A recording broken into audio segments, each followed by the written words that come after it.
Everything is Fine by Great 78.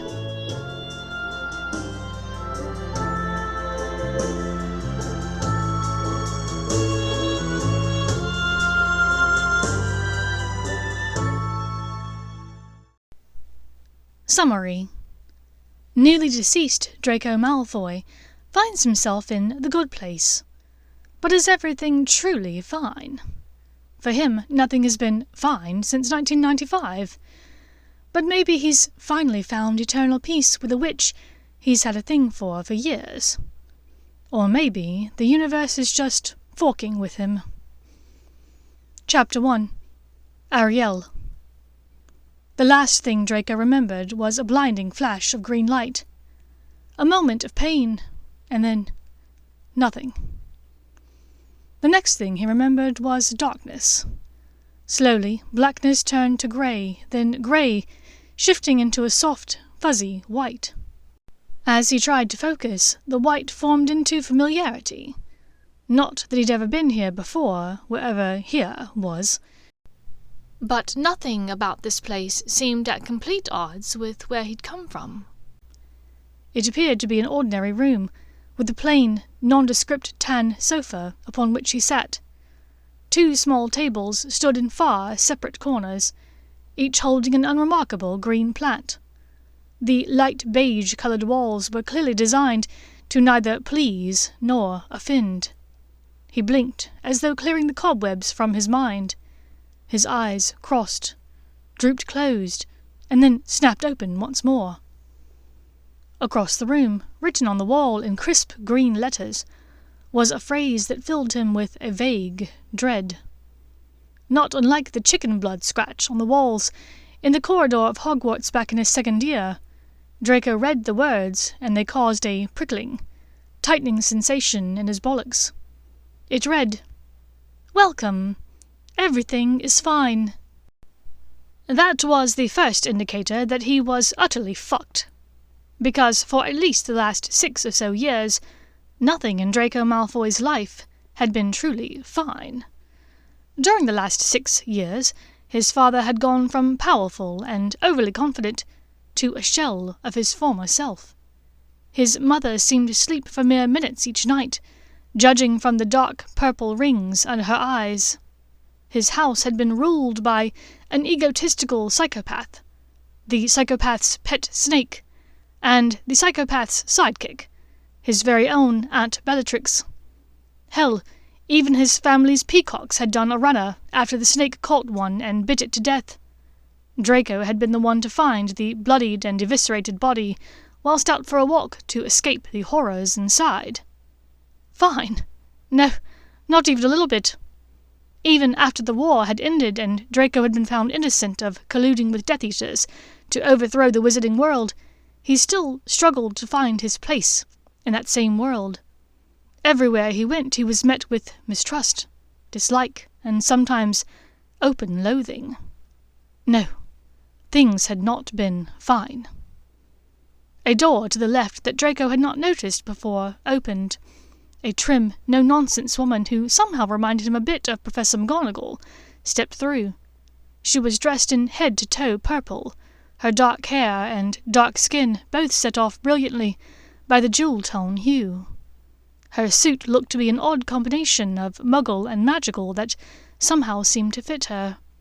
Draco wondered briefly if she was a witch or a muggle, then was amazed when the next thought popped into his head. It didn't really matter, one way or the other.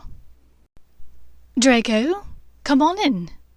She smiled at him warmly as she spoke in a melodious voice. Draco's eyes widened, and not only because the woman knew his name. She seemed so friendly and warm, vastly different from nearly any stranger he'd encountered in quite some time. Now that he looked at it properly, this entire space seemed to exude comfort and friendliness, a quiet peace. It was so much of a contrast to the place from which he'd come, even though his memories of that place seemed to be fading from his mind like a bad dream. This feeling of peacefulness should have made him feel relaxed, but truly, in his heart of hearts, Draco was scared.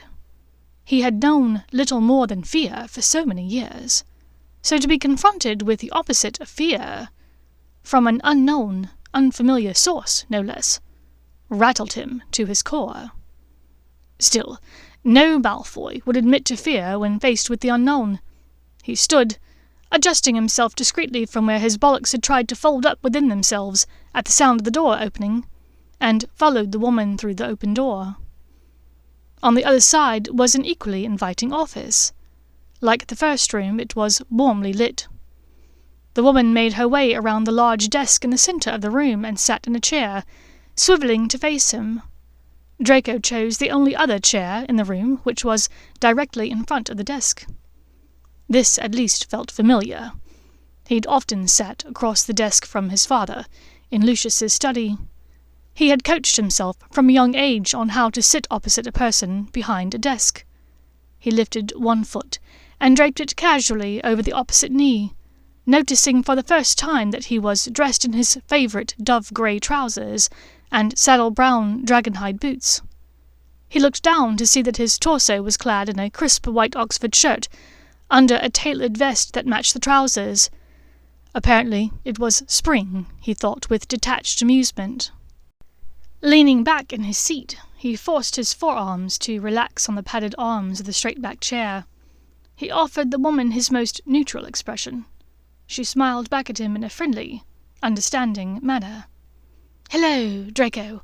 I'm Arielle. How are you today?" "Excellent, thank you," he rumbled in his most confident voice. Draco looked down at his hands briefly, surprised to find all of his cuticles and fingernails intact, unbitten and neatly trimmed. His nails had not looked this good since he was 14 years old. He blinked. Then he remembered that he wasn't alone, and looked up swiftly. The woman regarded him with friendly curiosity, tilting her head and smiling just so. "Don't you have any questions for me?"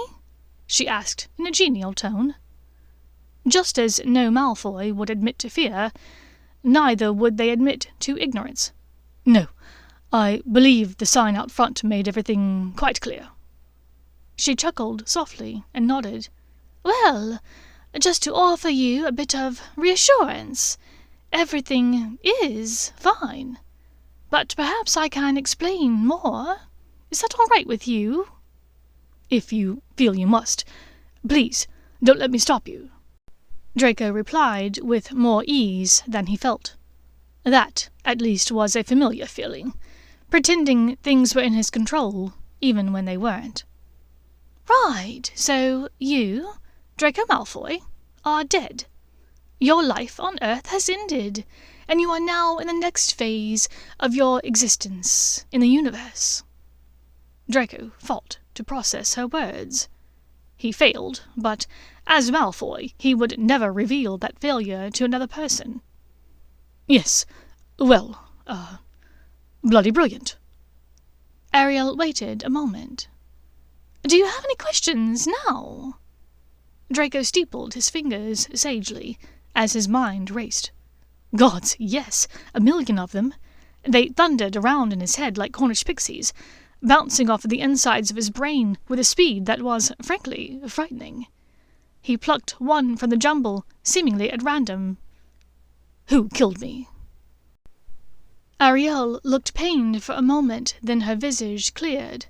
Well, we like to keep the details of particularly traumatic deaths vague in the minds of their owners, more of a protective measure than anything.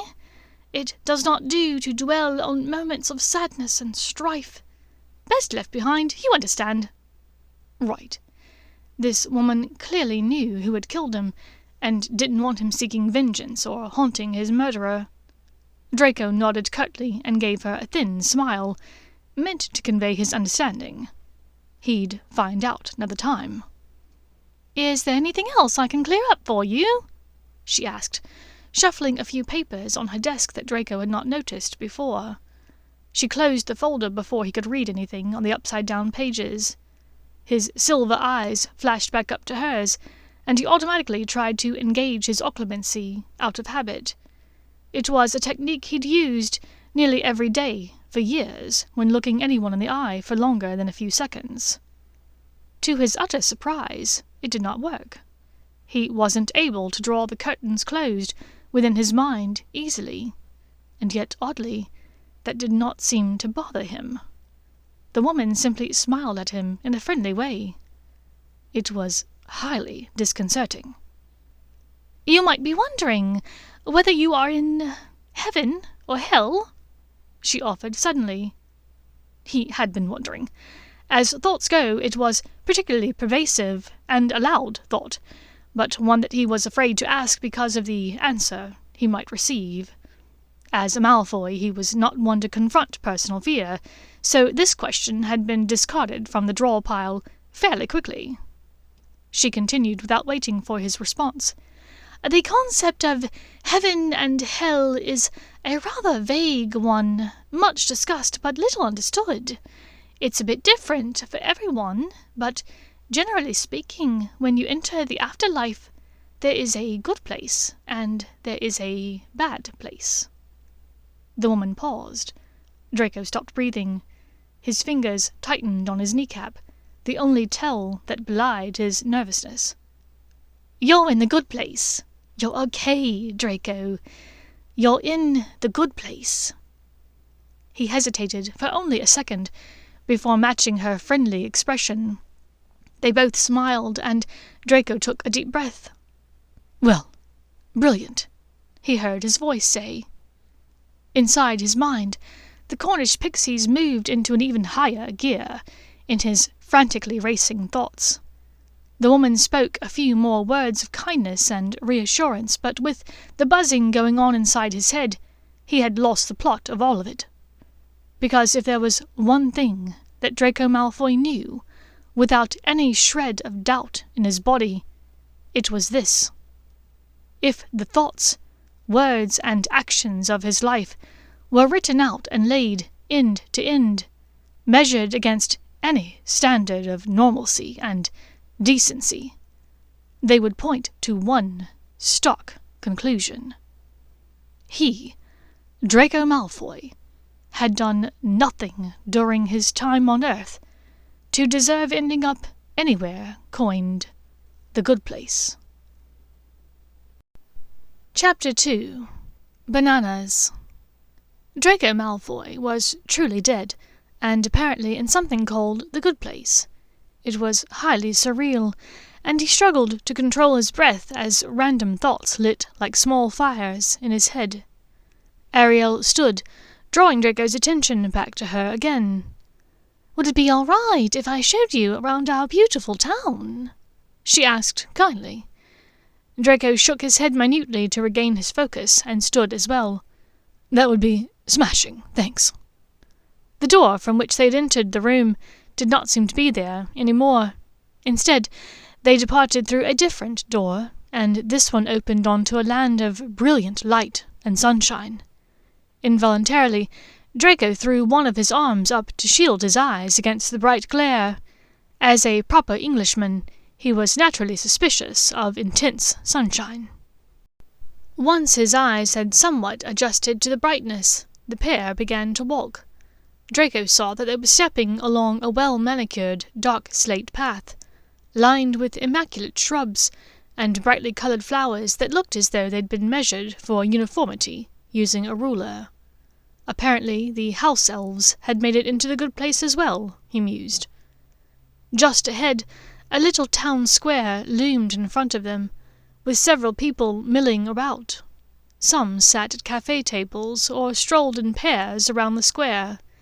Others roller-skated or bicycled on the little paths between the buildings.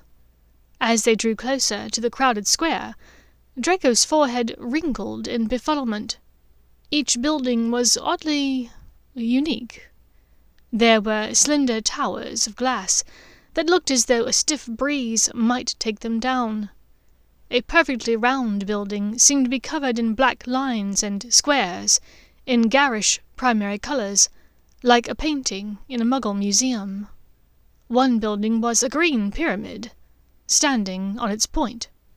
Another was a blue, rounded blob shape that seemed to defy the ordinary laws of architecture.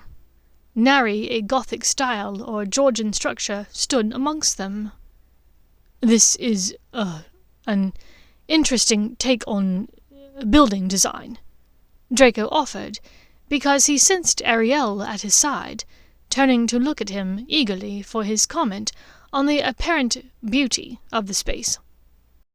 Yes, we allowed some of our very first residents here to design the buildings. Because we're not constrained by the usual laws of physics, we can really let the creativity flow here, she answered with pride. That's, wow. Yes, that's fabulous, yes. Draco shook his head. So what if every building was as ugly as a pimple on Gregory Goyle's back? It wasn't like he had to live in one of these monstrosities, surely. So, Arielle, tell me a bit more about the residents here in the good place. Well, we limit each of our villages to only 100 people, with the idea being that, with that number, you have enough people to really interact with and get to know each other, but not so much that it gets overwhelming to the people, you know? Draco nodded, as though she was telling him things that he already knew. It was an old technique of his, one he'd called upon often in his years on Earth. Right, 100 people, that's excellent. And are all of these people, you know? He waved his hand vaguely, as though flourishing a wand. Oh, no, Draco. Arielle smiled coyly at him. We have a mix of gender identities and sexual preferences here. You'll find a blend of gay, straight, bisexual— no, sorry. Draco coughed and leaned closer to her, dropping his voice. I only meant, are all of these people, magical folk? Arielle's eyes sparkled at his inquiry. Finally, they were getting somewhere in the questions, apparently. No. At his uncertain expression, Arielle pressed on. You see, the wizarding population on Earth is such a small subset of the larger tableau of humanity. It didn't seem right to segregate the magical folk of the world to live out their otherworldly afterlife existences in relative loneliness, with only other wizards for company.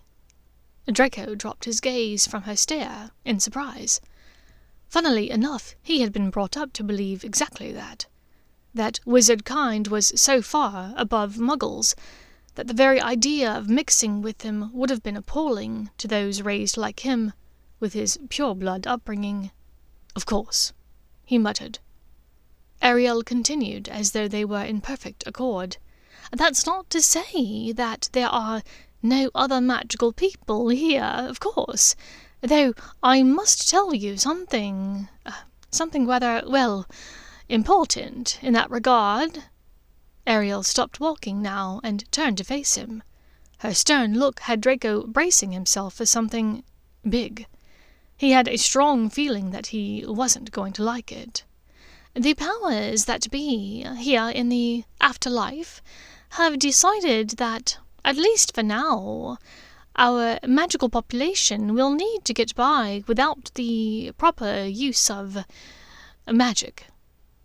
Draco stared at her mutely, trying to process the words she'd said. You mean we won't have our wands? We'll have to rely on wandless magic? His hand automatically reached to where his wand had rested by his side for the majority of the last 10 years, since the day it had chosen him at Ollivander's shop when he was 11. With the exception of a handful of months between Easter in his 7th year at school and the conclusion of his trial a few months after the Battle of Hogwarts, it had always been there by his side. But now it wasn't there. No, Draco. We've discussed it extensively, and we feel that it would be best for everyone if the witches and wizards within the good place don't use magic at all. What? he tried to say, but it came out as a gasping whisper. He turned away swiftly, clenching his teeth to avoid telling this proper-looking woman exactly how many different ways she could go fuck herself sideways, for even suggesting this very idea. "I know it will be a bit of an adjustment, but I think that you'll find, within time, that it won't be a terrible hardship for you to become accustomed to. Look around you, and you can decide if you agree with me." He looked up, taking in the unspeakably atrocious buildings surrounding all of the happy people. They all did look truly pleased to be there. Perhaps he'd had a bit of an overreaction. He took a deep breath and turned back to find Arielle smiling at him sympathetically. He struggled to push down his annoyance at her, and whoever the other powers that be were that had decided this fate. "I understand," Draco said, between gritted teeth that he tried very hard to fashion into something like a smile. Arielle patted his arm like they were old chums. "I knew I could count on you to get it, Draco. You always were such an egalitarian person during your time on Earth. Because non-magical people here in the good place never got to experience the joy of performing magic, we felt it would be rather unfair if a small population within our village here could do it." "Right," Draco choked out. His brain was still stuck on her use of the word egalitarian to describe him. Never in all his days would he have imagined someone applying it to him. A thought jumped to his mind with such speed and clarity, it felt like it had flown there on a firebolt. He knew his past words and deeds were on the decidedly not egalitarian path. It was true, in his later years he'd made a greater effort to play nicely with the rest of Wizarding Society. He'd apologized, tried to make his amends, but a few years of effort couldn't possibly have made up for everything that had happened before the end of the war. He'd vaguely assumed that he'd gotten in because the standards for entry into the good place were just deplorably low. But what if... He hesitated to even think it. What if there had been a mistake? His eyes grew wide as he considered the idea. That couldn't be the case, though. All-knowing beings with the power to create heaven and hell, or whatever they wished to call it, Draco wasn't fussed either way, didn't make mistakes, did they? He raised a critical eyebrow at Arielle, who had continued talking and smiling at him as though he were paying attention to her words. He hadn't been. He refocused in time to catch a word, then wondered if he'd heard right. "Sorry, did you say bananas?" he asked. "Oh, yes. They're such a versatile food item, you know, bananas. You can use them in nearly everything, see?" Arielle gestured around. They had reached the first of the ugly buildings, a squat concrete structure that looked as though it was sprouting tiny concrete wings at odd intervals. On the outside of the building was a shop sign that read, "Great Balls of Prior." An extensive sandwich board crowded the pavement, where several people sat at outdoor cafe tables, dining. Pictures of various tiny golden snitch-sized balls, all arranged artfully on colourful plates, adorned the windows of the place. "What is, this?" Draco asked, trying and failing at keeping the note of disgust out of his voice. "Ah, this is one of our newest restaurants.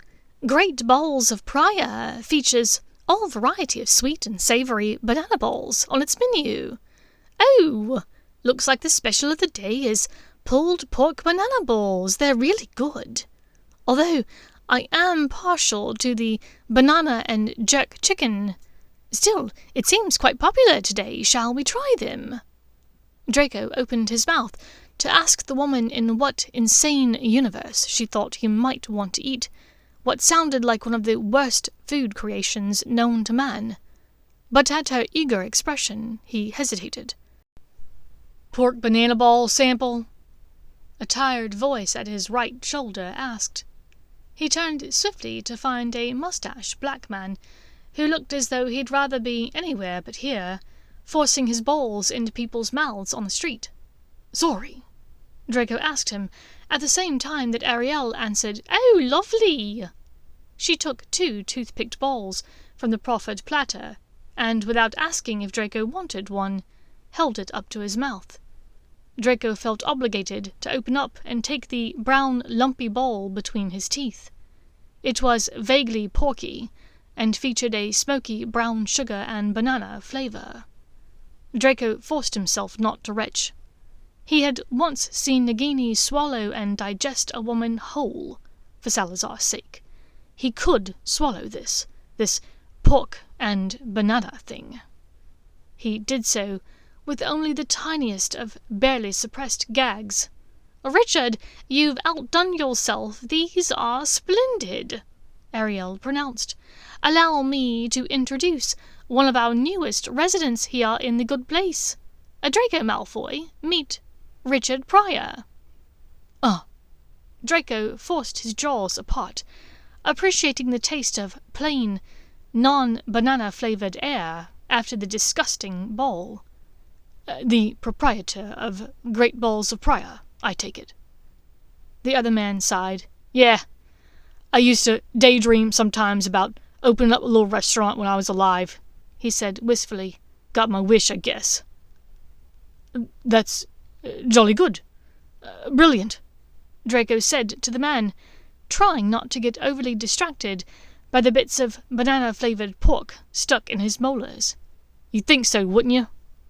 Turns out I don't know nothing about running no damn restaurant. Oh well, at least I'm not slinging oatmeal like that chump," Pryor said, sneering at a spot across the street. Draco looked at the building opposite them, a pink castle-looking structure that looked as though it had been designed by 8-year-old girls. The sign out front read in large letters, "Sow your wildest oats." Underneath, a smaller font read, "Gourmet banana-flavored oatmeals." A wild-haired, red-headed man out front held a platter of small glass cups full of gloopy grey mush. The man smiled nastily in their direction and held out the platter to a passer-by to take a sample, whilst discreetly displaying his middle finger at the 3 of them. Draco's eyes widened, and Arielle made a noise like a strangled cat. "Hold this," Pryor said, pushing his offensive bowls at Draco.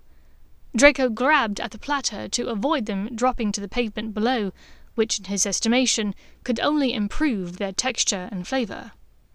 Pryor brandished both middle fingers at the ginger-haired man across the street. "Oh my goodness!" Arielle began, but her words were lost to Richard Pryor's angry outburst, as the other man dragged the backs of his fingers under his chin and flicked them rudely in their direction.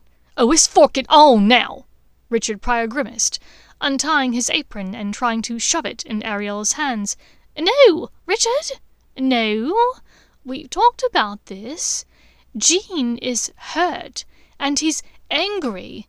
"Gene Wilder is a horse's ash," Pryor began, but Arielle shushed him. "Neither of you will solve this using your fists, and you haven't been able to resolve it with your words.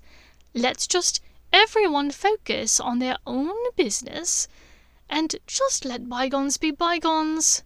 Don't let each other get in the way of your own joy, all right?" Pryor locked eyes with the woman, and Draco suddenly remembered why he'd thought that she reminded him of McGonagall. Pryor backed down, looking sullenly at the ground. "Fine." Arielle seemed to breathe a sigh of relief. "Right, good. Thank you, Richard. This is Draco's first day here. We want it to be memorable, but not for the wrong reasons, yes?" Pryor nodded dejectedly. Draco saw Wilder's giant smirk, clear across the way, from across the street. The man called Prior took back his platter and apron, offering a bowl to another couple nearby. Draco and Arielle continued on down the street. He was glad to be leaving the repulsive bowls behind. Yet, as he went, he noticed something quite peculiar. A bit further down the pavement was an ice cream shop, with a little bowling alley inside. It was called Banana Splits. Around the corner was a little cafe that seemed to serve frothy, creamy drinks. The sign read, "Aren't you glad I said banana smoothies?" Draco looked closely at the drinks. Every one of them was yellow. Arielle, you mentioned something earlier about bananas. What exactly were you saying?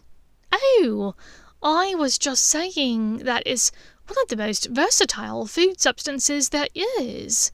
In all actuality, humans that have passed into the afterlife don't really need to eat, but the powers that be have learned over time that because the act of eating typically brought such comfort and familiarity to the humans on Earth, replicating that process here in the good place typically brings them joy, and bananas seemed universally accepted as a superior food, so it only made sense to focus our restaurants around bananas.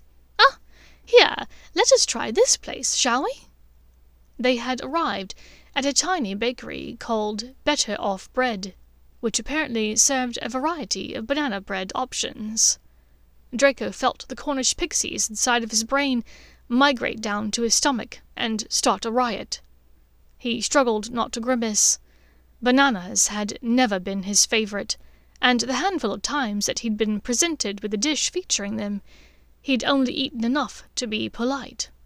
Are there other things to eat here? Draco asked. At Arielle's crestfallen expression, he backpedaled quickly. Not to say that I don't find bananas delightful. Of course I do. Truly, who doesn't? It's just that sometimes it's nice to have variety, yes? Of course.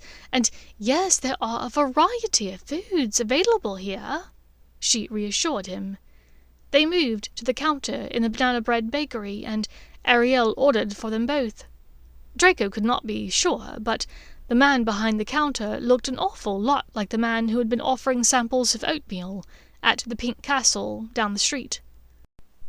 Draco noticed that no money was exchanged between the man and Arielle. When the two of them had settled at a small cafe table in the front of the bakery, the woman continued, "Whilst we do have every kind of food imaginable here, I must tell you that good places are meticulously designed down to the last, most minute detail. Each of us who are chosen to create a good place are called architects, and we put our heart and soul into it. Well, as much heart and soul as a non-living entity has, of course." Arielle joked. "Of course." Draco tried to smile past his confusion. "But there are limitations.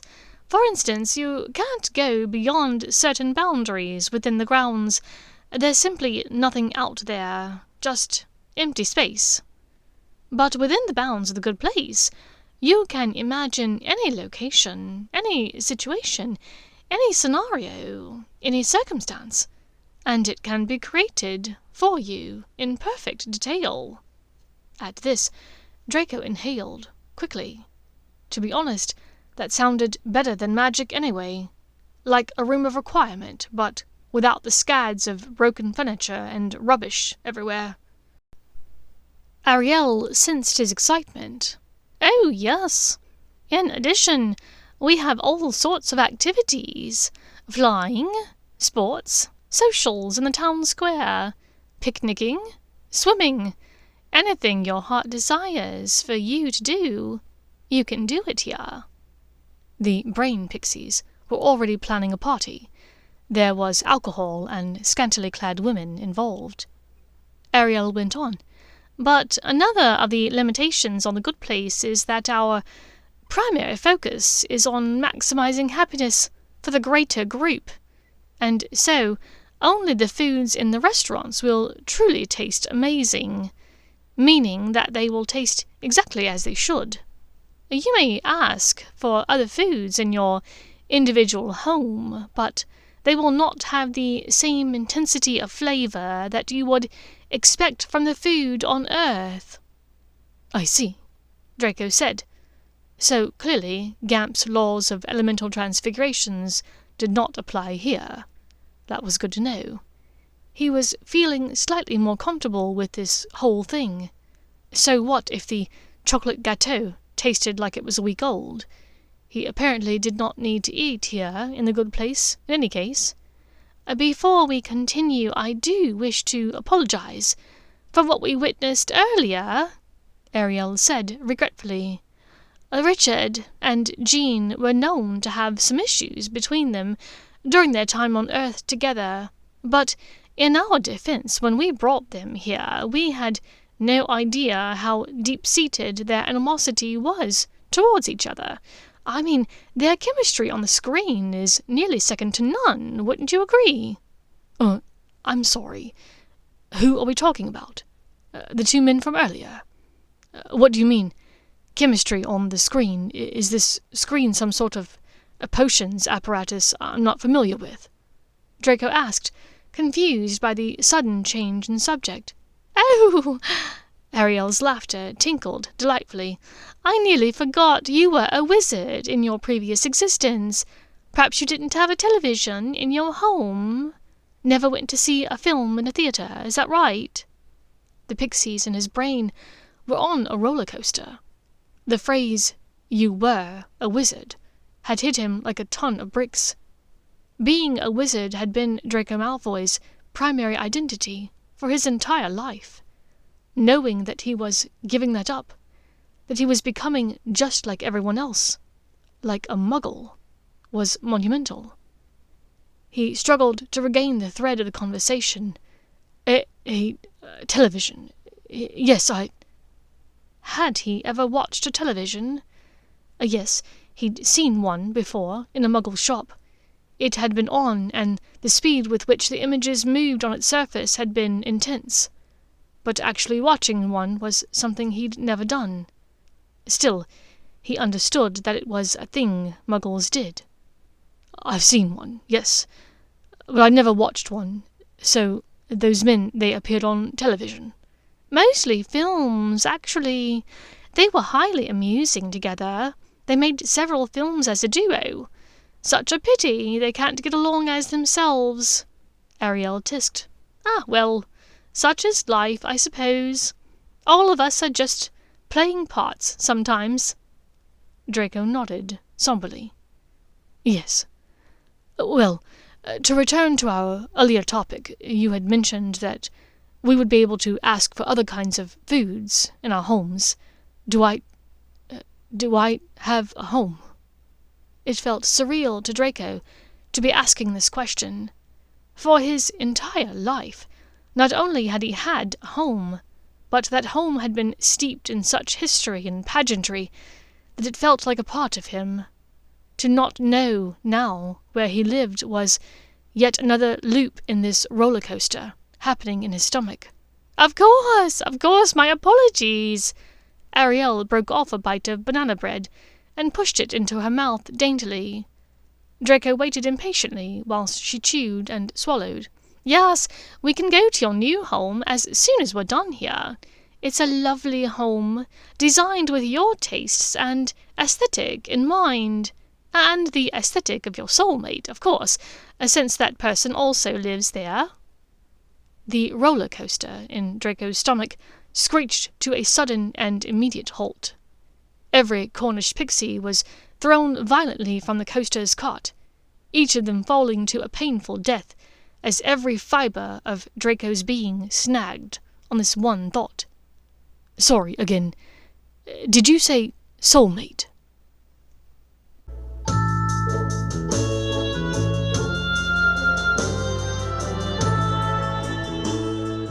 Thank you for listening to Everything is Fine by Great78. If you enjoyed this story and would like to read more like it, please find me on Archive of Our Own or follow my Spotify channel, Silver and Copper.